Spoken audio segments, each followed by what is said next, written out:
Olá a todos! Espero que todos estejam bem. Hoje é dia de mais uma aula de Geografia. Iremos fazer juntos a nossa correção online das atividades que vocês já fizeram. Lembrando a todos que daremos ênfase nas atividades principais. Aquelas que vocês tiverem dúvidas, deixe um comentário abaixo e eu irei ajudar vocês. Vamos nessa? Começar com as correções de atividades da página 50. No primeiro iremos encontrar uma tabela. Nessa tabela nós iremos ter que preencher a lacuna, ou seja, o espaço em branco na tabela. Se repararmos bem, a nossa tabela ela vai trazer 3 cidades: São Paulo, Fortaleza e Manaus. Traz também, além desses municípios, a população absoluta, ou seja, a população total desses lugares, a área em quilômetros quadrados. E o espaço em branco, as lacunas, traz a densidade demográfica. O que o texto está querendo? Que nós demos continuidade à nossa tabela, completando a densidade demográfica. Só que antes disso, iremos relembrar o como fazer para obter a densidade demográfica. Olhem bem, a densidade demográfica é a população absoluta dividida pela área. Sendo assim, iremos obter no município de São Paulo a densidade demográfica equivalente a 8.006 habitantes por quilômetro quadrado. Em Fortaleza, 8.391 habitantes por quilômetro quadrado. Em Manaus, 188 habitantes por quilômetro quadrado. Podemos perceber que essa quantidade de habitantes varia bastante de acordo com a área. No segundo item, teremos que voltar à tabela anterior. Nela, os dados da área e de população referem-se ao município, e não apenas à área urbana ou à cidade. Com base nessa informação, assinale a alternativa que melhor explica a situação da densidade demográfica no município de Manaus.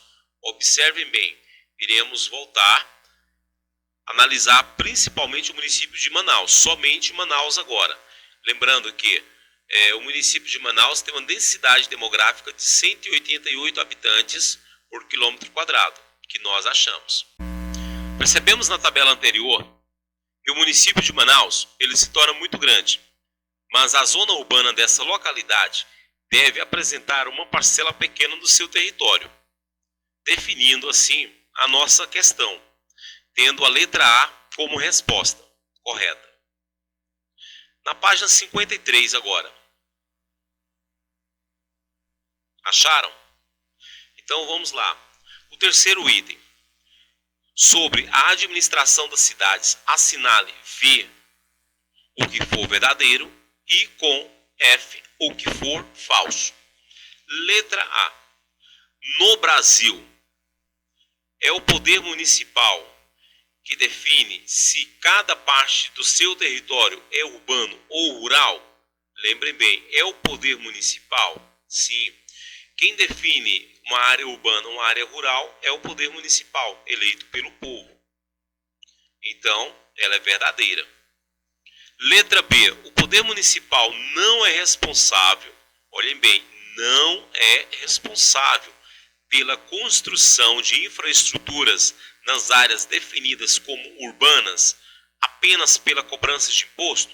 Ou seja, o poder municipal não é responsável pela construção de infraestrutura, é apenas responsável pela cobrança de imposto. A resposta é falsa, pois ele também é responsável pela infraestrutura. Letra C.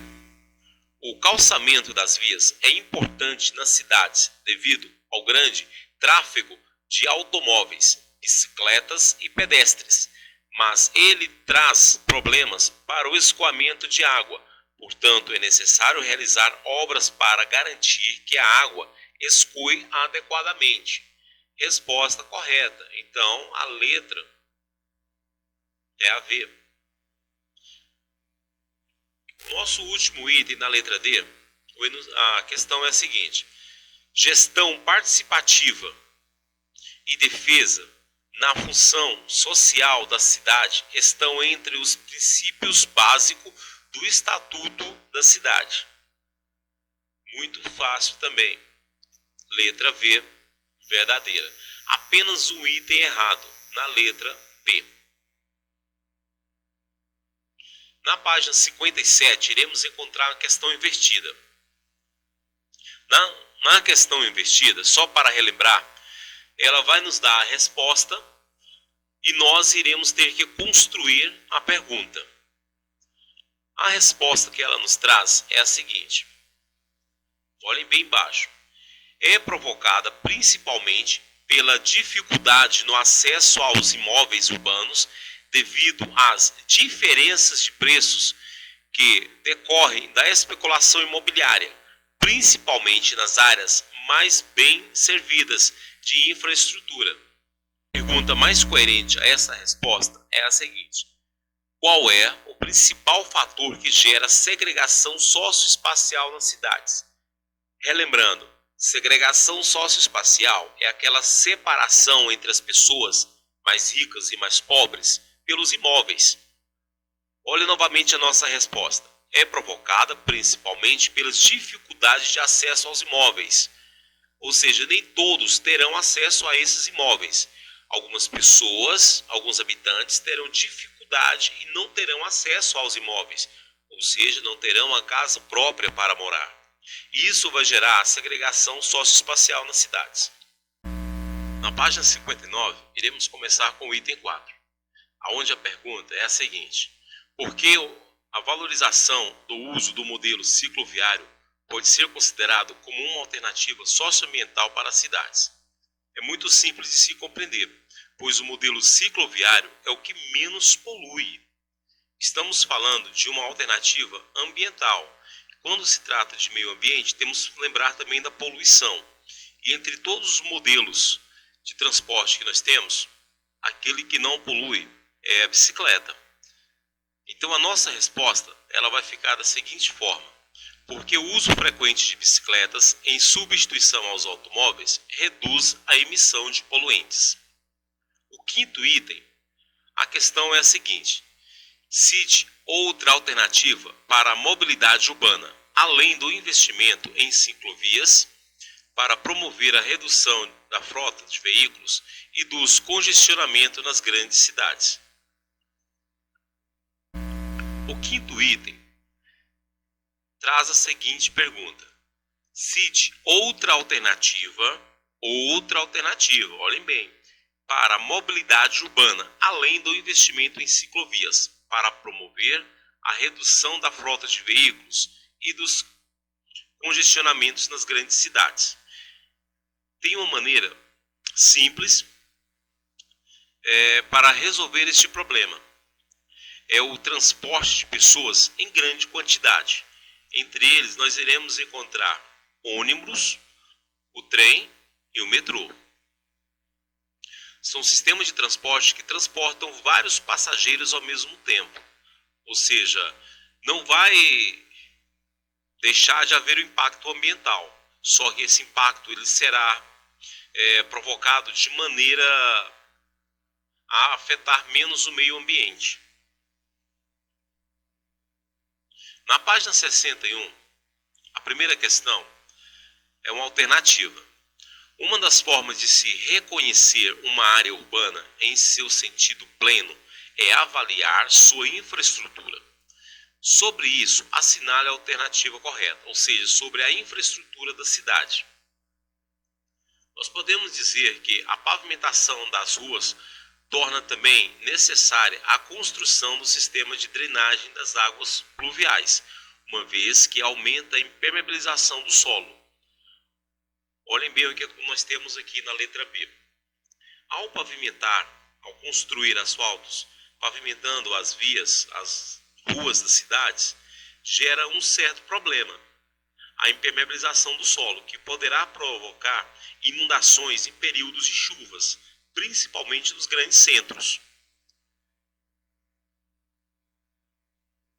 Na página 62, a terceira questão, Ela traz a seguinte pergunta: são objetivos do plano diretor, no caso de São Paulo, promover melhor aproveitamento do solo nas proximidades do sistema estrutural de transporte coletivo, com aumento na densidade construtiva, demográfica, habitacional e de atividades urbanas, incrementar a oferta de comércios, serviços e emprego em áreas pobres da periferia, ampliar a oferta de habitação de interesse social nas proximidades do sistema estrutural de transporte coletivo.